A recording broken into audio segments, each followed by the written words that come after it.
So my name's Briana Bowley. I'm a personal freedom coach. I work predominantly with women, and I call them the warrior women.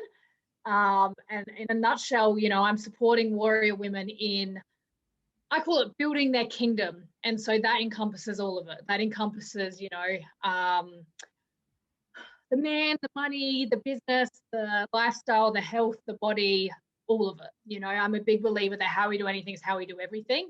And that as we start to dig deeper into, one aspect of life, it creates the opportunity to go deeper into another area of life. And so, with everything being so interwoven, it's really my goal to support women in recognizing that they can have it all and that they don't have to limit what they desire for themselves based upon, this societal conditioning that it's greedy to have the money and the relationship and the, health and all of it.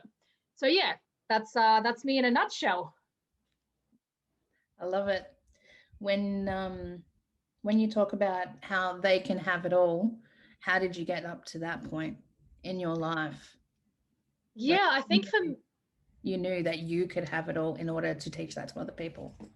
yeah, I think for me, I've always been someone who has been a high achiever, and I always used to get called, the Jill of all trades, master of none, because I wanted to dabble in sports and I wanted to dabble in business and I wanted to dabble in, understanding human behavior and partying and socializing. And, I wanted to do it all. Like I'm someone who for me, I just want to experience as much of life as possible. And because that meant that I had such a broad curiosity, I was consistently told, well, you've got to pick something, you can't do both. You can't have it all. You've got to, pick something and run with it and go deep into that one thing. And whilst that may work for some people, I don't believe there's a right or a wrong, but it just didn't feel true for me, and I kind of thought, well, why do I need to, choose to either just be in business and let go of my athletic career or just, pursue an athletic career and let go of any of the, the business or the coaching stuff. And so, yeah, and then I kind of started to get this understanding that, well, hang on, if I'm super disciplined in the gym, what if I could take those traits and characteristics and kind of let them play out in business, and if in business I'm really, really driven and great with relationships, well, why don't I let that play out in terms of how I socialize, and so starting to see how they interweave, I was like, well, it actually makes far more sense to me to play in all realms and deepen all realms than just to pick one and run with it. So yeah, I guess it comes from that wounding in a sense of consistently being told pick something and just stick with that. And yeah, it's not truth for me. It's almost like when they're saying pick something, it's almost like they're telling you to kind of dull it down a bit. Yeah, totally. And you know what? It comes from a deep scarcity mentality. This thing of like this or that rather than this and that. And it's conditioned into us. It's conditioned into us on an unconscious level that we have to choose. And that's not true. So how did you uncondition that? Well, it's still a work in progress. I think for every level, there's another level. So I still catch myself at times going, oh, hang on, that's me choosing between two. And so I guess it's just noticing and, first of all, noticing that that's something that's playing out. I had actually a really cool conversation the other day with a friend. I'm sure you've had the same experience where something kind of comes, it falls out of your mouth and you go, oh shit, I didn't realize I thought that was true. And so me and my friend were having a conversation about, she's a relationship coach. So we were talking about relationships. And she said to me about, she asked me whether I was open to calling in my one, like the relationship. And I sort of said, oh, yeah, I mean, yes, I want a person in my life, but I don't know if I want the one just yet. And she's like, how come? And it fell out of my mouth. I was like, oh, I'm not ready to give up my freedom. And I heard what I'd said, and I was like, I actually felt the color drain out of my face. And I was like, holy fuck, I did not know that I believed that I had to give up my freedom in order to have the one, right? And so now having that awareness, it's now going, okay, well, where is that not true? Like, where in my life do I witness people who've found their person and still experience deep levels of freedom? And, you know, where in my life do I still experience having the one in terms of friendships and still having my freedom, right? And so it's slowly and progressively just chipping away at that belief and noticing where it's not true. Yeah. You know, when you said that, like even just this week alone, I've said something. I'm like, oh, yeah, I see that. Because I'll be in a circle or I'll be talking to someone and something will come out and I'll just blurt it out. Like I'm not even thinking about it. It will just come out and it's how I'm feeling at the time. And all of a sudden I'm like, oh, yep, no, I see it. It's okay. I got it. I'm processing it. Yeah. And, you know, that's why it's so important to, first of all, have an awareness about the languaging we use, and also to have people in your world who can pick up on it as well. You know, this friend that when I said the piece about I'm not ready to give up my freedom, she looked at me, she's like, did you just hear what you said? I was like, right. So the fact that she was able to actually, you know, like call me out on it as well, was so potent, because then we sat there and we bounced it back and forth and figured out where it stemmed from. And yeah. Sometimes you just need someone to mirror things back to you. Like, For sure. You just said this. Like, no, I didn't. Yeah. I would never say that. It was like, no, this is exactly what you said, word for word. I'm like, oh, yeah. Feeling that. Sure. Yeah. Oh. But it can be a fun process. It's a never-ending process. Just, you know, when things are being married back to you and you just don't realize it at the time. Like, did I really say that? Do I mean that? I'm like, oh, I wouldn't have said that. I didn't mean it. And then, you know, going through the processes of, you know, why it came up, why am I feeling this way, you know, how, and then going into the how. Yeah, Definitely. You know, and it's so important to dig back. You know, when we notice these beliefs, go back and, you know, dig into like where does it come from? You know, what are the experiences that have shaped me into believing that to be true? You know, and so like even just to go with that example around relationship, I was able to kind of pinpoint, oh, that's the moment that I started to believe that to be true. And just because that was an experience I had in the past, you know, in that moment back then when that was true for me and that was the experience I was having, where did I actually allow that? And what could I do differently if that were to play out again, right? So that we're equipped with, I guess, a way to choose again, to choose something different, to choose this and that rather than this or. Yeah. Beautiful. So, you know, part of my work, and I guess let's dig into why I refer to them as warrior women. What I experience with women is that we tend to go one of two ways. We sort of, you know, there's like a fork in the road, and we tend to either, you know, when we look at masculine and feminine dynamics, I witness a lot of women who fall down this rabbit hole, if you will, of becoming far more masculine in nature. And I was one of these women, you know, be it because that's what they believe they need to do in order to fit in, or that's what they need to do in order to get what they want in life, or because they've been through some sort of trauma. And so it's a safety mechanism in order to, you know, protect themselves. But I witnessed so many women who are completely disconnected from their feminine and trying to operate in a way that's not natural for them. You know, it's not true for them, you know, and that's not to say it's wrong for a woman to have a strong masculine presence or a strong masculine energy, but it's simply to say what power can we connect into when we choose, again, both, when we choose to also show up in our feminine and choose to be deeply connected to our feminine whilst having that powerful masculine energy as well. And so, you know, in that sense, it's interesting looking at the world, you know, without going too deeply down into this rabbit hole. We look at women's health issues, you know, PCOS and endometriosis and all of those sorts of things starting to become the norm. You know, it's so common now. And my belief is that that is connected to the fact that we're so disconnected from our power, you know, from our what makes us women.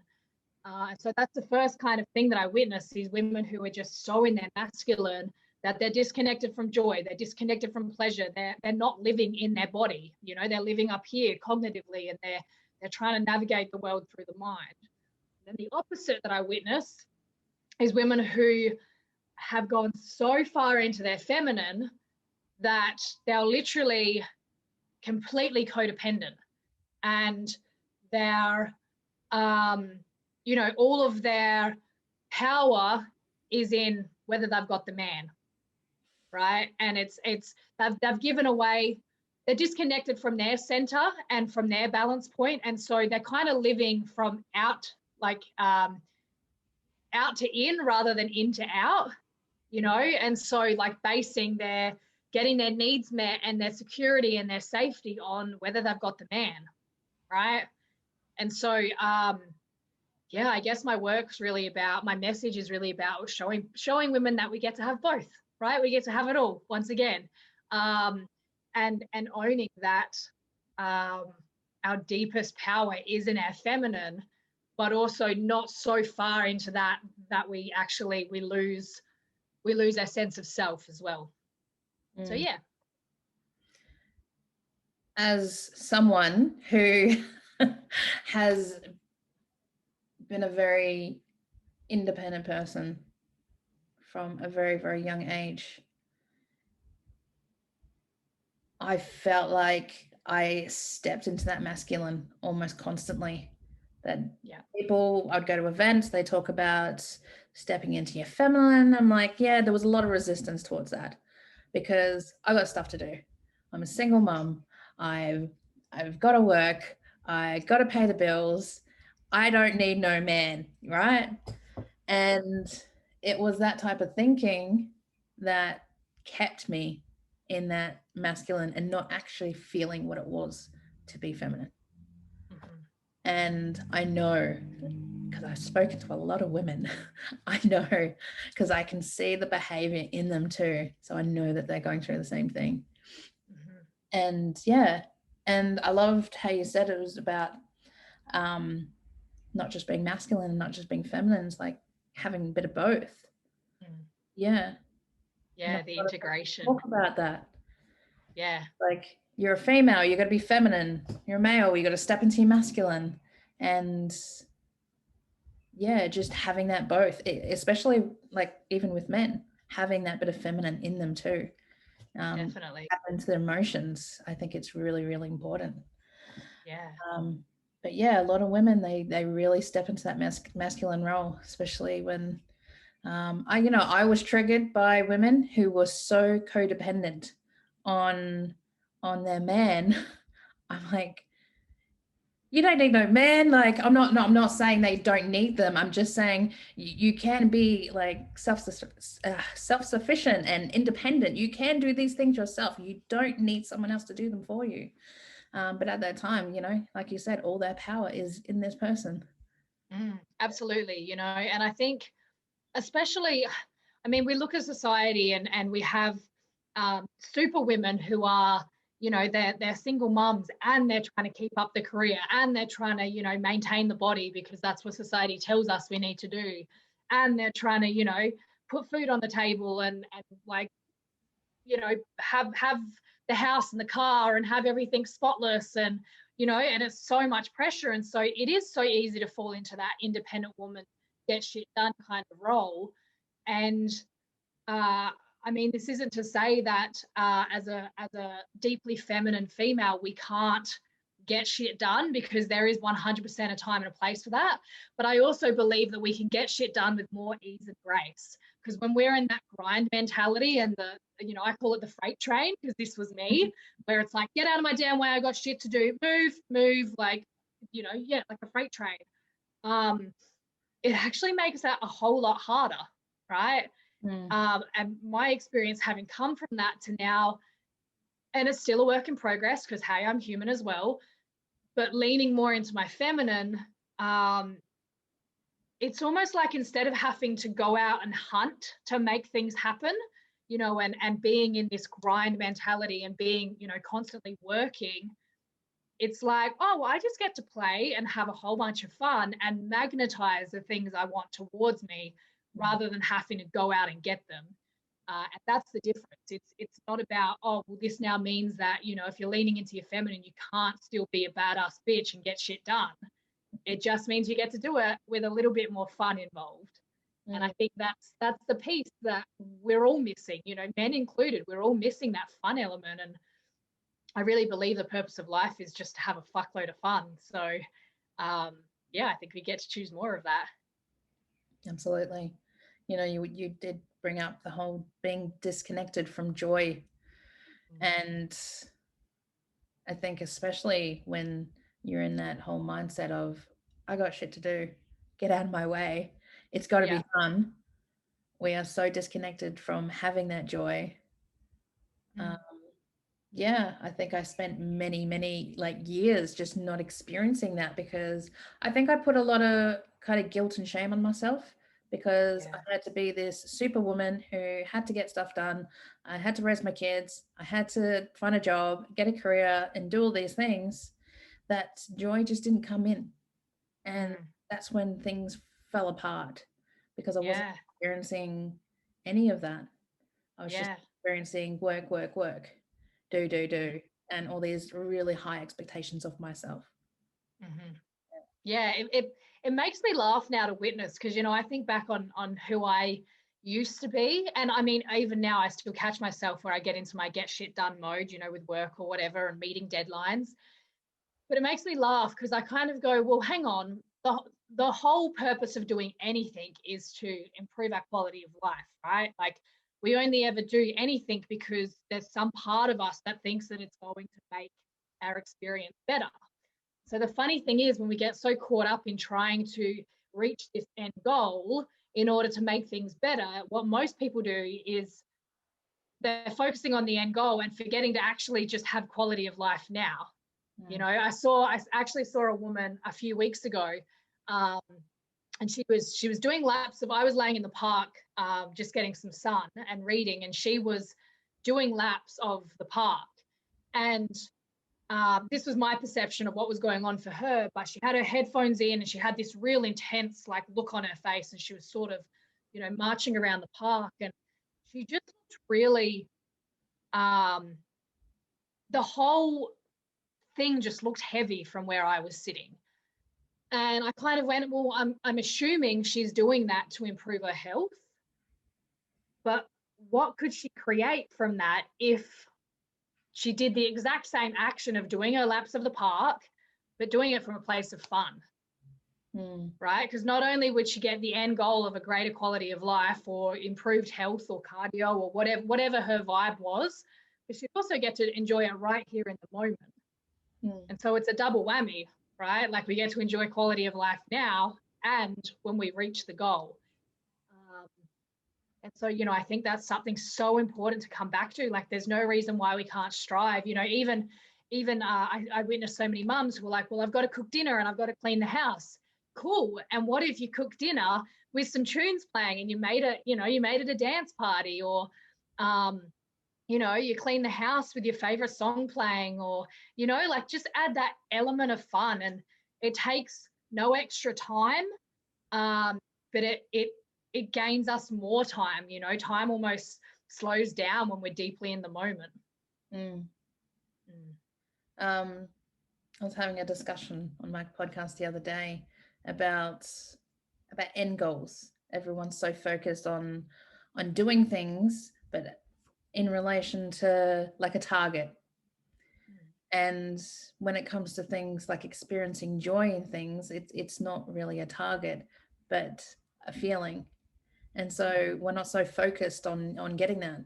It's like today I want to, I've got to record the podcast and I've got to have a meeting later and I've got to do all this stuff. But nowhere in there is I'm going to spend 20 minutes for myself and just sit in silence.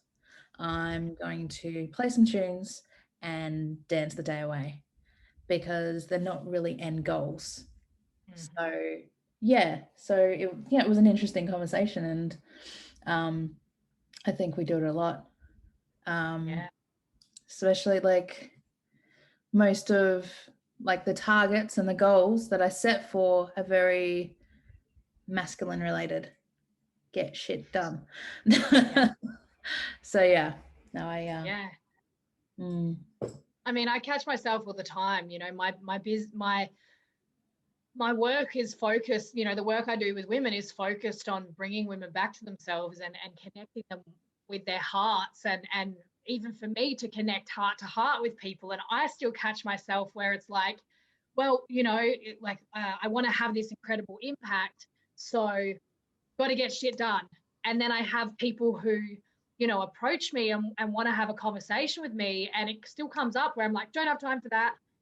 And then I have to remind myself, well, hang on, here's your end goal in quotations is, to lead people back to their hearts and to connect deeply with people and have people connect deeply with themselves. And yet when people are approaching you, it's like, don't have time, and so it's a constant, we've got to constantly remind ourselves of, oh, can we come back to this moment, and that's not to say don't focus on the future, because it's all valid, but yeah, just keep coming back to yourself. It's a game changer. Yeah. So I actually caught myself out a couple of times during the week, whereas I've been so busy just constantly doing things, and I found that I had 2 minutes to myself. So I'm like, what can I do in this time to be more productive and get more done? Like in those 2 minutes, instead of taking those 2 minutes, taking a breath and just sitting with myself, like, you don't have to do anything right now. Like, yeah. No. Yeah. And you know what? Sorry. No, go. Because I do, I still fall into, and it's so deeply conditioned in me from childhood to be the freight train, to just get shit done. And I've been playing with when I'm at my busiest, can I slow down the most?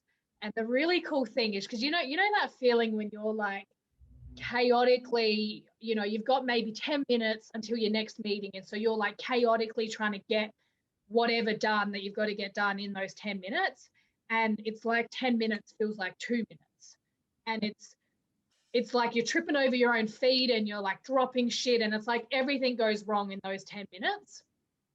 And so in those moments, I play this game with myself when I remember. I don't always remember, but I play this game with myself of how much can I just slow down?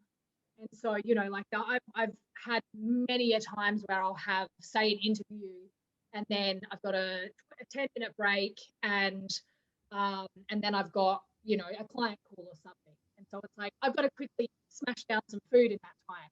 So rather than rushing to prepare my food and just basically inhaling it, it's oh, well, I'm going to walk out to the kitchen and be present, and instead of legging it down to the kitchen, and then I'm going to sit and I'm going to actually sit with my food rather than smashing it down. And it's so funny because it's the exact same 10 minutes, but instead of when I'm in the rush state, 10 minutes feeling like 1 minute, it's 10 minutes feels like half an hour. And I know that sounds really woo-woo, but I wholeheartedly believe that time kind of molds based on where we're at. That experience when you're really deeply immersed in something that you love, and time shifts. It either speeds up and you're like, whoa, we've just been sitting here for 4 hours having this conversation and it felt like 10 minutes, or it's it's it slows right down and you get to just really be in that moment. And so when we're busiest, I think that's when it's actually most important to slow it right down, and just, it's cool because you get so much more done. It's incredible. It wows me every time. It's like when they talk about, meditating for 20 minutes a day, and then for the people who don't have time to meditate for an hour or more, Yeah. just Yeah. you just need to. And Yeah. it's funny because we were talking about this last night, um, and I was given the task this week to sit in silence every day for 20 minutes, Mm-hmm. because what was coming up for me last night was that my body has been screaming at me to not just to slow down, but to feel what's going on in my body. And I've spoken to a few people who are just so this, and that. They need to be distracted from what's coming up in their body, what's coming up in their mind. Their mind won't slow down. And it's because they feel they can't sit in silence. They, at that time, they think it'll kill them. They're like, that's something I just cannot do. But it's definitely quite important. And I feel that. Yeah. Mm.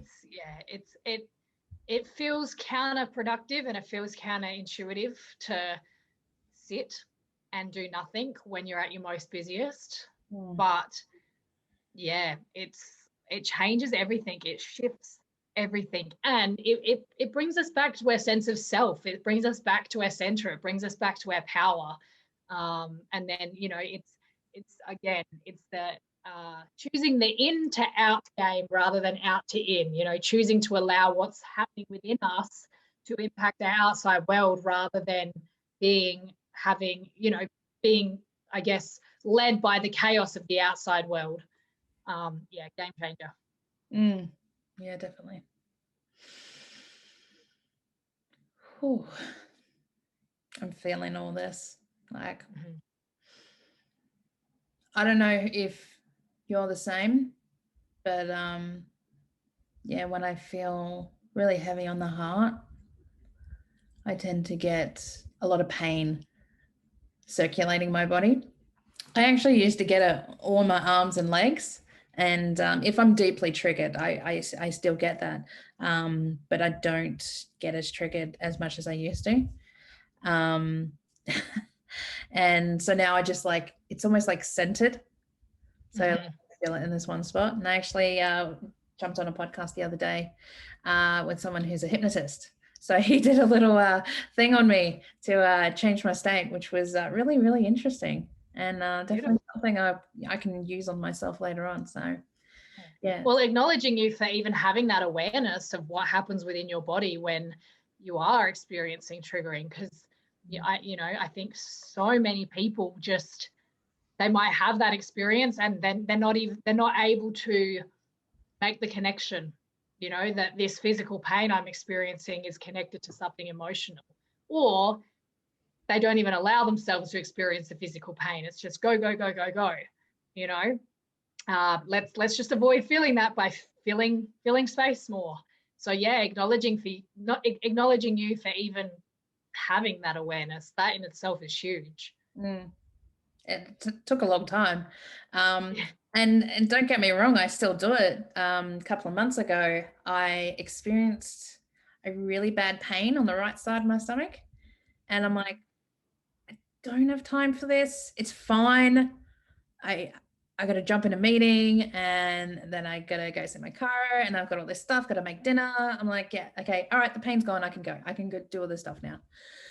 And then a few days have gone by and the pain is like going up and like almost like severe abdominal pain. And I let that fester for about 2 weeks before I did anything. Wow. Yeah.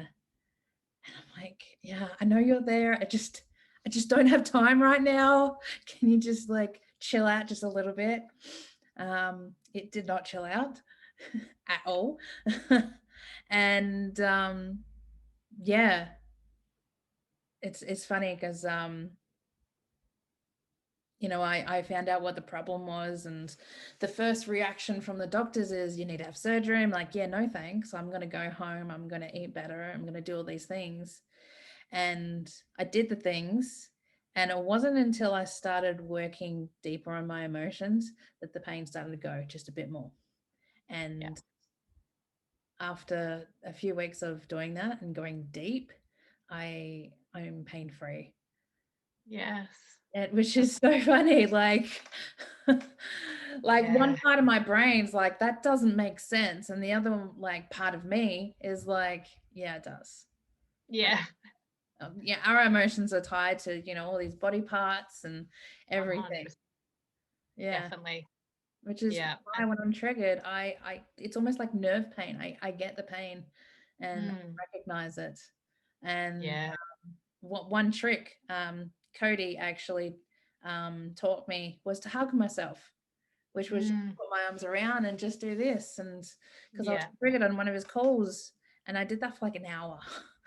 And I'm like, oh, I'm starting to feel a little bit better now. Like just Yeah. need that feeling, and then worked on why I was being triggered. And it was Yeah. money, I'm pretty sure. Money or relationships. Those are my two big triggers. Yeah. So yeah, I did a lot of work on that, and yeah, those triggers don't come up for me Beautiful. as much. Yeah. Yeah. Yeah. It's Mm. so funny. I had a cancer scare, a skin cancer scare. What would it be now? About maybe 2 or 3 months ago now. And it started off as just like a strange. It looked like a blood blister on the back of my leg, and I've grown up very, in a family which is like, oh, rub some dirt in it, like, oh, you fell over, rub some dirt in it, or you like, it's just very like, just keep going, like you're good, an injury or anything like that, just keep going. And so I had one of my housemates, she was like, go get that looked at. And I was like, nah, it's just blood blister, whatever. And I left it. And then the only reason why I ended up going and getting it looked at was because it kept bleeding. And I was sick of having to um, either wear a band aid on it or basically choose clothes that I didn't care if they got blood on them, right? That was the only reason I went to the hospital or went to the doctors. And then it slowly started getting more and more serious, um, where they started to say, no, we think this is something to be seriously concerned about. And without saying, this is what it is, they kind of said, this is what it is. And yeah, it was like, I remember this moment where I was like, what the fuck, Brie? Like, you've been so focused on you don't have time, blah, blah, blah, blah, blah. And now you've potentially, you've all but been told that it's skin cancer. And it's like literally nothing else matters. All of these things you've been busying yourself with, boom, just out the window, do not matter, because if I don't have my health, then I can't have anything beyond that. And so it's so funny. And of course it was fine. It was just a scare, got the clean bill of health, but it was like this pause in time of like, oh my God, my priorities are so messed up because, I'm pushing this thing aside because I don't have time, and, it's nothing to worry about, and it's not causing me any pain or anything like that. Um, yeah. Yeah, big wake up call. Big wake up call. Sometimes I feel like it's the body's way of saying, can you just listen to me? Like, Yeah. yeah, here's something. I know you're going to be like, Yeah. avoid it for a while, and then something's going to happen, and you're going to worry the hell out of it for a bit. But this is just to tell you that I know Yeah. something. Yeah. And you know what? Like because I ended up, I had to have it cut out and tested and whatever else. So I've got quite a gnarly little scar on the back of my leg now. And I'm actually quite fond of it now. It's not the prettiest looking scar, but I'm quite fond of it because it's such a reminder. Mm. It's such a reminder that, oh, yeah, I get to really check in of, is all of these things that I'm busying myself with, do they really matter? Um, and from that place, get a little bit more, what's the word? I guess a little bit more mindful of where I invest my energy and why I invest my energy into the things that I do, because, all we've got is time here. And yeah, let's not waste it. Life's short. It really is. Yeah. So I'm finding like a lot of the things, especially when I'm in such a busy work mode, that I'm investing my time and energy into things not only that not serving me, but also things that are, what's the word?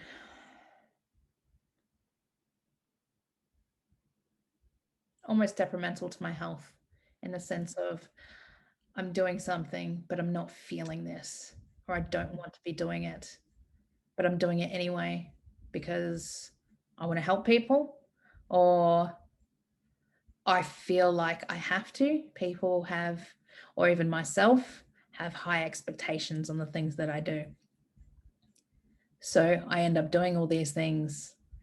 And then later on, I'll have my little meltdown, or I have a little pain in my side, or something will come up. And a lot of the time it's not just about health reasons as well, even though a lot of it is. A lot is just the body. I need you to listen to me right now. But we do get into the whole I got shit to do. And sometimes it's really hard to get yourself out of it. Like, especially when you're so overwhelmed by everything that you need to do, the last thing you want to do is sit down for 20 minutes. Yeah. Yeah, definitely. It's, overwhelm is a big one for me, where when I actually think that overwhelm for me is a diminisher. So what I mean by a diminisher is it's that one emotional experience that comes up when I'm about to hit another level, and it comes up to keep me safe. And so when I experience overwhelm, I really take a moment to check in and go, where is this coming from? Like, is this me trying to self-sabotage through wanting to stay safe, And so the really beautiful thing about overwhelm is that, first of all, when we really sit with it, like I know when I've got this massive to-do list and I'm feeling overwhelmed, I kind of go, okay, well, how much of this stuff is actually deeply, deeply urgent? Most of the time, like for me, hardly any of it is. It's literally just that from some strange sense of importance, I've created this big long list and gone, wow, look how important I am because I'm so busy, right? And so it's checking in and going, okay, like when I really sit with this overwhelm, am I really overwhelmed with having too much to do, or have I just chose to create it by leading myself to believe that I have so much to do? And the second part of it is that, there's a saying which I love, and it's, I can't complain about having too much on my plate when I ask to be fed. And the cool thing about overwhelm is when you go, oh, wow, I've got so much to do. And then you actually check in with what it is you have to get done. They're actually really empowering things, like I know for me, it's like, oh shit, I've got to go get this done for this client. And, I've got this podcast and I've got to do all these things. And then I sit back and I go, oh, wow, but I have clients, like I have people putting their trust in me for me to guide them and support them into their next level, and wow, like I've got a lineup of people wanting to sit down and speak with me with these podcasts. And so it's like shifting it from a place of overwhelm to a place of, holy fuck, I get to experience overwhelm because, I'm my time is in demand, right? And it kind of, when I think when we drop into that, it's like, whoa, I am so much bigger than any to-do list, right? And we get to take our power back. We get to go, oh, like this, this is about so much more than just, it's about so much more than just a list of to-dos. And we get to drop into appreciation, and we get to go, wow, like this is cool, and we grow from that. We stretch our nervous system's capacity to be with a big ass to-do list because we process it in a different way, You know, we process it from a place of appreciation and thank you more, please. This is exactly what I asked for, rather than going, you know, rather than letting overwhelm shrink us. I love that saying so much. I don't think I've actually heard it, but as soon as you said it, like I felt it through my entire body. I'm like, oh yeah, I did ask for this. Yeah. Yeah. Yeah. Yeah. Because, you know, a few months ago, I wasn't really doing much of anything. You know, my health problems were through the roof. I was up to the point where I was in so much pain through my entire body that I couldn't walk, I couldn't move without needing assistance or holding on to something. And then I started paying attention to these things. And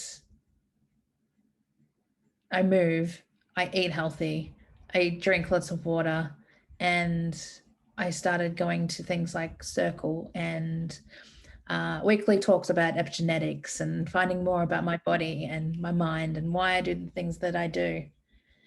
And then all of a sudden, I'm not in pain anymore. And it, you know, it baffles me sometimes. And now I've just gone into straight to doing nothing and having all these problems to doing a lot and actually feeling really good, but at the same time going through all those processes as well, which I wouldn't say they're easy, but I'd say they're worth it. Yeah. Beautiful. Beautiful. Isn't it funny? Like we send out these mixed messages to the universe or God or whatever you want to refer to it as. You know, of, oh, these are the things I want to call into my life, be it, you know, the podcast guests, or be it the, you know, clients or whatever. And then when we get it, we're like, oh fuck, this is too much. I can't handle it. Right. And so we pull back and we avoid and we shrink.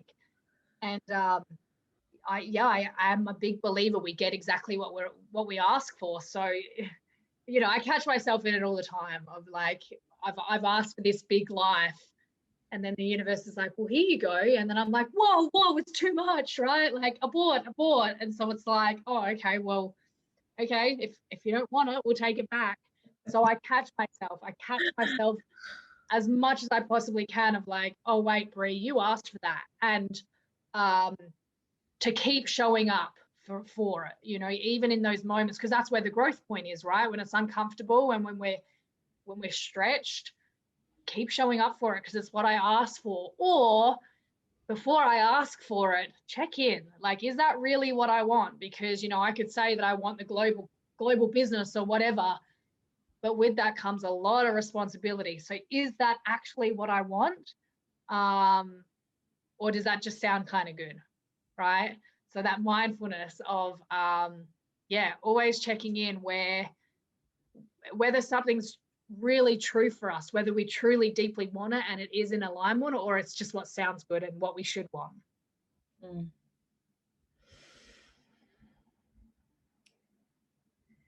Yeah, I think over the last week, because I had a bit of a meltdown last week, due to the fact that I was doing just constantly, day and night and weekends, and not having any time for myself, feeling guilty when my kids are asking, oh, are you going on another call? I'm like, yep, busy, sorry. And then just feeling that guilt and shame, like, oh, yeah, like almost justifying, like, okay, I spent time with them yesterday, they'll be okay. You know, I've got to do this, you know, I've got to make money, I've got to do all these things. And there is a lot of guilt that comes with that as well. So that's why I, after my little meltdown last week, I started to set boundaries for myself. So yes. I am actually getting the same amount of work done, but now I turn off my messenger at night. Yes. Or I don't respond to them until morning or even the afternoon if I've got things going on in the morning. And it was a big thing. Like I thought if I didn't set these boundaries, then I just have to do this at this time. You know, people are waiting for my answer for something because I do a lot of VA work, and this person really needs help with something right now. And I'm like, nope, they can wait till morning. They Yeah. really can. They don't need to access anything right now. Like, they've got this. And yeah. I love your transparency, by the way. I love that you speak into so much what's really going on for you. I think it's sadly so common for people to just paint the picture of everything's perfect and I've got it all figured out. And, so yeah, really acknowledging you for the fact that you speak into your struggle and you speak into where you haven't got it figured out. I think that transparency piece is such a huge permission slip for other people to move through and process their own shame and guilt, because we see other people's highlight reel and we compare. We go, oh, Ree's got it all figured out, and I don't. Here I am struggling just to get the day-to-day shit done. And so yeah, when we speak up and we're transparent and we talk into our own struggles, it's like, oh, Ree looks superhuman, but she's just come out and said that she struggles sometimes. So, oh, good, I'm not broken. And yeah, so I think, yeah, the fact that you show up like this is such a huge testament to your leadership, because it's what's going to change the world. It's those little pieces, those seemingly insignificant behaviors that are going to create the ripple effect. So yeah, acknowledging you. Thank you. You're welcome. I was speaking to someone on the podcast the other day, and I didn't even realize this at the time, but it just came out. And what it was that I found myself that I only post on social media when I'm feeling good. When I've done my hair, I've done my makeup, I'm dressed up, I'm feeling really good, and I'm going to post something positive, post something that's going to make other people feel good. And which is why this person suggested very nicely to post something about that, about the fact that I don't always feel good. And there's a lot of honesty in all of that. And we're human. We don't feel good all the time, even a majority of the time. This year has been a really tough year on a lot of people. I went through depression at the very beginning before it even started. And, my son had brain surgery. My cat died. My other son got sick. And then I had liver disease. And I'm like, what is going on? Like, it was just one thing after another. And I couldn't leave the house. I couldn't go do what I want. I couldn't see friends. I hadn't seen my friends in over a year. My family lived down the road, and I couldn't even go and see them. And I was just up to breaking point. And I was just saying, I can't handle this anymore. Like, I just need to do something. And I wouldn't say that, and this is, I say this very specifically, is I don't have suicidal thoughts, but I wanted to take myself out of the equation. I just didn't want to do it anymore. I didn't want to be here. I didn't want to do the things. It was too much. If I was doing everything that I'm doing now, back when I was feeling that way, it would have been too overwhelming. And I would have just quit everything because of how I was feeling at the time. But then I started off with little things. I started going to like a weekly class about epigenetics, because I just love learning about that stuff. I then started talking to people on a weekly basis. I then started going into VA work and doing things, and I felt like I was helping people because I was working for coaches who were helping people. So in that way, I felt like I was helping them too. And it was just one more thing. And then I went to a conference, a virtual one, and I was having discussions, and that's what brought my podcast back, because I love having these discussions with people. And it was just taking those little steps one at a time. And yeah, and that's how I got here. And some days I think, I don't even know how I got here. Like, a few months ago, I was at breaking point. I didn't see a way out of it. Yeah. But there always is. Absolutely. Yeah. I saw something, a post the other day, which it was just a little meme kind of thing, and it said, um, it was something about the moment you realize that um, the the symptoms of depression are also the cause of depression. And I think this is such a huge awareness because, you know, the last about 3 months ago, I went through a really tough patch of, you know, we had to move out of our house, and I had the cancer scare, and I'd lost my dog. And, you know, we had a close family member pass away, and this all happened within about 4 weeks. And it was like every little bit of stability and safety and security was being ripped out from under me. And you know, I was just in a deep place of struggle, and I got to the point where I didn't want to wake up in the morning, you know, like I didn't want to get out of bed, and my alarm would go off, and I'd be like, can't I just stay in bed? And I started closing myself off from my friends, and um, you know, like I was even experiencing just socializing, which I'm such a social person, but just socializing was really, it was taking a lot of brain power to just stay in a conversation. And so because of that, I started, you know, I wasn't reaching out to friends. And when they wanted to hang out, I'd find an excuse not to. And so it kind of became this self-fulfilling prophecy of, and had nothing to get out of bed for. So of course I wouldn't want to get out of bed, right? Then I kind of caught myself and was like, holy fuck, like, no wonder I'm feeling miserable, because all I'm doing is staying in bed. I'm not seeing any sun, like I'm not getting out into the sunshine. I'm not seeing friends. I'm not really getting any work done. I'm just laying in bed, watching Netflix and complaining about how much I'm struggling, right? And so I forced myself, just like you said, little things. Let's go to the beach today. Let's go for a bike ride. Let's, you know, catch up with this person, even if just for half an hour.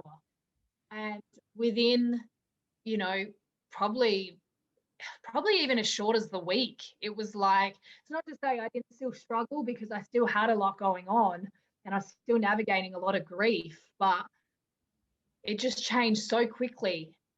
And I wonder how often it happens where we blame what we're experiencing on, you know, whether it's depression or anxiety or whatever it may be, without realizing that we're actually further creating that experience by,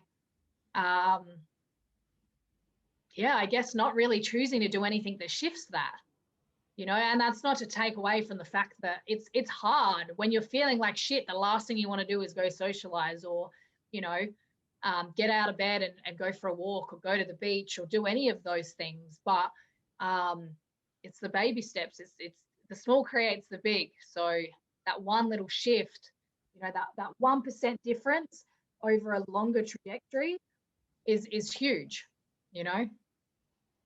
So yeah, that was an important reminder to myself.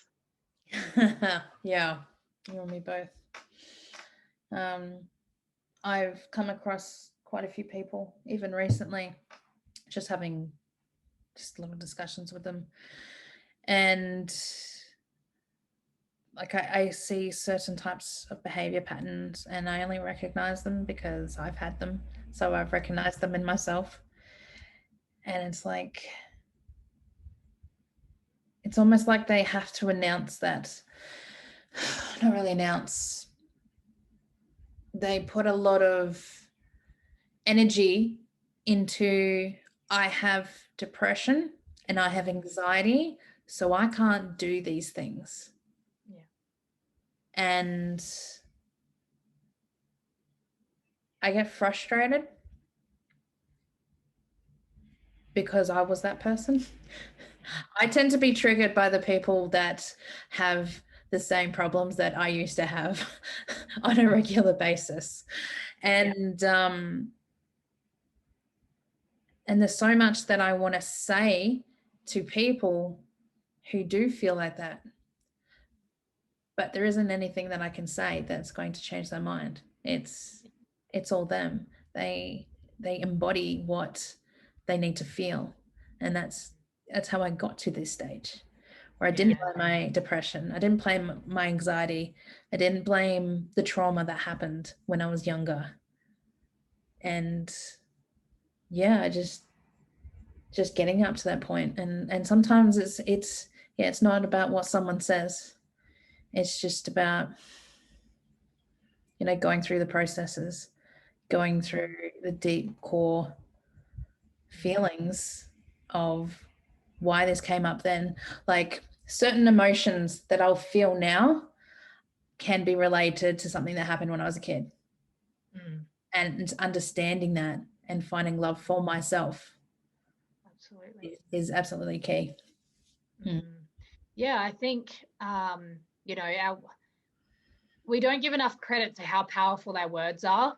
And when I hear people say, I'm depressed, I have anxiety, it's almost like they put themselves in this box of this is who I am, and they're affirming I have depression, I'm depressed, I have anxiety. And it's like suddenly the depression or the anxiety has them, right? Rather than that it's like they've just taken their power and they've gone, here you go, take it. And so, yeah, like, of course, someone who's put themselves in the box of I am depressed, they're not going to experience anything outside of depression, right? Because it's literally, they've affirmed that it's who they are. And, so I guess it's that subtle shift of I am depressed or I have depression, and shifting it slightly to I am currently experiencing depression. Right? Because it's then it's transitory. Then there's space for something new to come in, rather than, because someone who has depression, they're not going to experience moments of joy, right? Because all they can see is the things that align with depression. Whereas I'm currently experiencing, or up until this point, I have experienced depression. It makes it transitory, and it creates space for something new to come in, for joy or for pleasure or for happiness or connection, or all of those things that we don't normally associate with depression. So I think it's so important to just always have, whenever possible, an awareness of how we're speaking about ourselves and what we're affirming, because I am are two of the most potent, powerful creator words. Yeah, they hold so much power, and we don't truly understand the depth of just how powerful the two words I am and whatever follows after that is. I find that even the change of words and the language of those words can be really, really powerful. And to the point where you not keep reaffirming that you have depression, you have anxiety, you are not those things. You're experiencing them, but you are not them. Yeah. And sometimes that's really hard for people to hear, especially when they're feeling the way that they're feeling, that they don't see a life where they're not feeling that, where they are feeling joy. Yeah, it can be really hard, but it's always a work in progress. Yeah, and like we said, it's those small shifts. 1%, choose just the 1% difference. I call it the 1% difference that makes all of the difference. Just what's one thing you can do today, and it might literally look like go sit in the sunshine for 5 minutes, or journal your thoughts, or take 2 minutes to just close your eyes and sit. And they're not mammoth tasks. They can feel mammoth, absolutely, but if we're truly committed to experiencing something greater than what we have, then in the scheme of things, we get to choose that they be easy. If someone told me exactly what I needed to hear back in those times, I still probably wouldn't have listened. Yeah. Because I wasn't ready to hear it. Yeah. There's always been a lot of tension and resistance to the truth, what people are saying, because, I wholeheartedly believe what I was believing. I believed I was damaged. I believed that I'm not here to do anything spectacular with my life. And it was those thoughts that kept me there. And sometimes it is taking about that 1% and doing one little thing at a time and baby steps. It doesn't have to be like a huge step every single time. It can. It doesn't have to be. Yeah. Yeah. Yeah. Small creates the big. I love that. Small creates the big. I'm writing that one down so I can remember it. I like that one.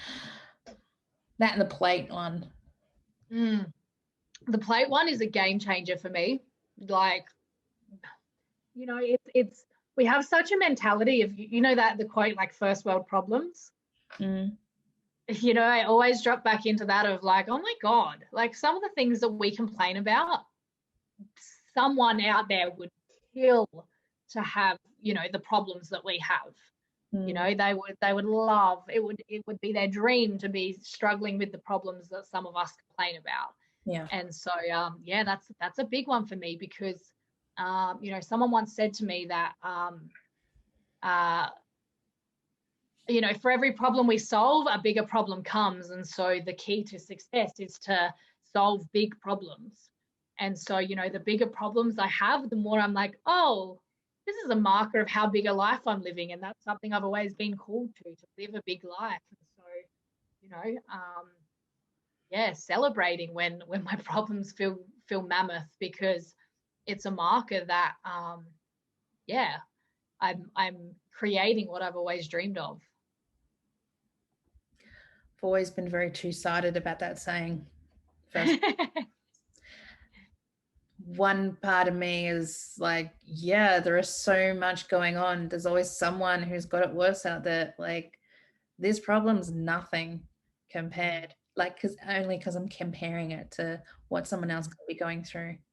And then the other side of me is I see someone and they will express something that's going on for them, and it may seem very small to someone, but to them it is so huge. Totally. And when someone says, or comments like on a post saying, oh, first world problems, they're not really acknowledging what they're going through. Yeah. So that's why it's always been very, very two-sided for me. Yeah, I hear you. And that's the thing, like it's all relative.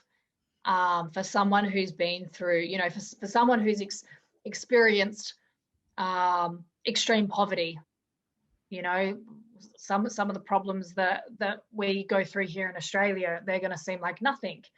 For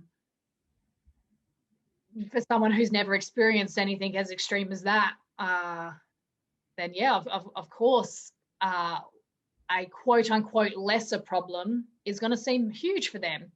And so, it's all relative, and none of it's right or wrong. It's all completely based upon an individual's experience. And I also think that that's why it's so incredibly important to go out and see the world and to see, how different people and different cultures live, and gain a deeper perspective. And that's still not to say that we can't be deep in the struggle of our quote unquote first world problem. Because there's moments where the small shit's going to take us. There's moments when we're going to get caught up in the small stuff. But it's all perspective. And I guess in my mind, the broader our viewpoint is, I guess the more tools we have to be able to deal with and navigate whatever we're going through. Yeah, I love that. So in saying all this, is there anything else that is coming up for you that you feel that you want to add to this?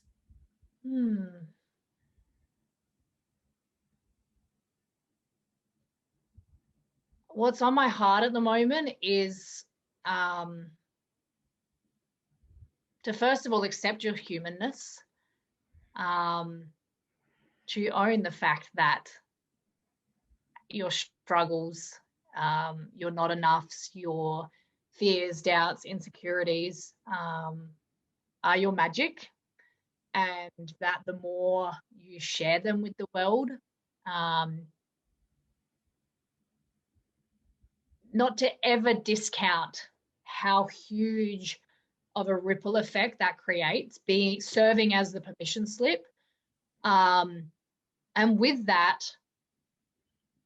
to not discount your power, because we are the creators of our life. I wholeheartedly believe that we are all gods. We are all created in God's image, which means that, and I'm not religious, so when I say God, I'm speaking about a higher power. I'm speaking about, you know, the universe. And if you are religious, that's perfect too. But we are created in God's image, which means that we are the creators. You know, there is nowhere where God isn't. There is nothing that isn't divine. You know, there's nothing that isn't perfect, whole, and complete, even if it's not finished. And so, you know, take back your power, take back the fact that you are the creator, and that we always, always, always get to choose how we want it to look. We always get to choose